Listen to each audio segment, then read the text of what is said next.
অহা যি পঞ্চায়ত নিৰ্বাচন আহি আছে এই পঞ্চায়ত নিৰ্বাচনত মই 2 নং কালাপানী জিলা পৰিষদৰ ভাৰতীয় জাতীয় কংগ্ৰেছ দলৰ আশাবাদী প্ৰাৰ্থী সেই মৰ্মে মানে কৰ্মী সভা এটা মাতিছিলোঁ। পঞ্চায়ত নিৰ্বাচনৰ আমি ইতিমধ্যে বুধে গৈ আছোঁ। আজি 8টা জিপিত আমাৰ কৰ্মীবিলাকক মাতিছিলোঁ। কৰ্মীবিলাকৰ পৰা মত বিনিময় কৰিলোঁ আৰু কৰ্মীবিলাকৰ যি সহযোগিতা আগবঢ়াইছে মই সঁচাকৈ আনন্দিত হৈছোঁ। আজি আপোনালোকে চাইছে ইমান ডাঙৰ এটা জাগা ভৰ্তি হৈ গৈছে, মানে 2000+ মানুহ হ'ব বুলি এটা অনুমান কৰা হৈছে। আজি চাওক আমাৰ যি MP ইলেকশ্যন হৈ গ'ল, MP ইলেকশ্যনৰ ৰেচিঅ' মতে কালাপানীত অকল কংগ্ৰেছ দলে আছে। মই আপোনালোকৰ মাধ্যমে কংগ্ৰেছৰ যিমান কৰ্মী আছে সকলোকে অনুৰোধ কৰিম যে কংগ্ৰেছ দলটো মহাসাগৰত যিমান মানুহ আহিব আমি ভালে পাম। আমি সকলোকে এইটো অনুৰোধ কৰিম যে আপোনালোকে সকলোৱে কংগ্ৰেছত যোগদান কৰক, কংগ্ৰেছৰ হৈ কাম কৰক। মই আশাবাদী প্ৰাৰ্থী।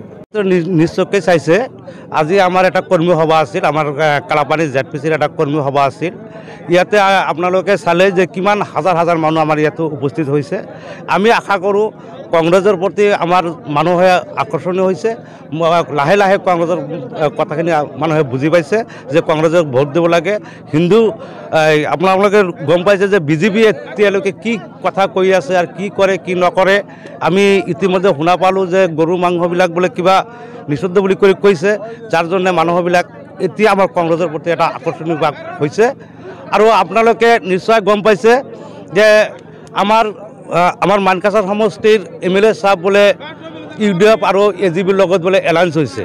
তাৰ নিশ্চয় তাৰ মনত এটা ভয় আছে যে আমি অকলে জিকিব নোৱাৰিম, যাৰ কাৰণে সি এলায়েন্স বুলি আমি গম পাইছোঁ। আমি এতিয়ালৈকে সম্পূৰ্ণ কথাখন সঁচা না মিছা আমি ক'ব নোৱাৰোঁ। আমি মানুহৰ মুখত শুনিছোঁ, তাৰ মুখতে এটা কিবা ভয় আছে যে আমি জিকিব নোৱাৰিম, যাৰ লগতে সি AGPৰ লগত এলায়েন্স কৰিছে বুলি আমি মানুহৰ মুখত শুনিছোঁ। আমাৰ পৰিস্থিতি খুব ভাল চলিছে। আমাৰ প্ৰতিদিন আমাৰ ৱাৰ্ড সভা মিটিং চলি আছে। আপোনালোকে মাজে গৈ আছে, চাই আছে আমাৰ মানুহকে কিমান মানুহ গোট খাই আপোনালোকে লাহে গম পাব। আৰু এতিয়া আপোনালোকে বুজিছে যে এটা MLA ৰানিং MLA সি ৱাৰ্ড মিটিঙো কৰি আছে। আমি কেতিয়াও ৰানিং MLA ৱাৰ্ড মিটিং কৰা দেখা নাই। সি GP লেভেলত এটা বা দুটা মিটিং কৰে। সি ৱাৰ্ড মিটিং প্ৰত্যেকটা ৱাৰ্ডত MLA নিজে গৈ মিটিং কৰি আছে। তাহলে সি কিমান ভয়ত আছে যে আমি জিকিব পাৰিম নে নাই। যিকোনো খবৰৰ বাবে যোগাযোগ কৰক 7099017330 লগতে 7099017110 নম্বৰত।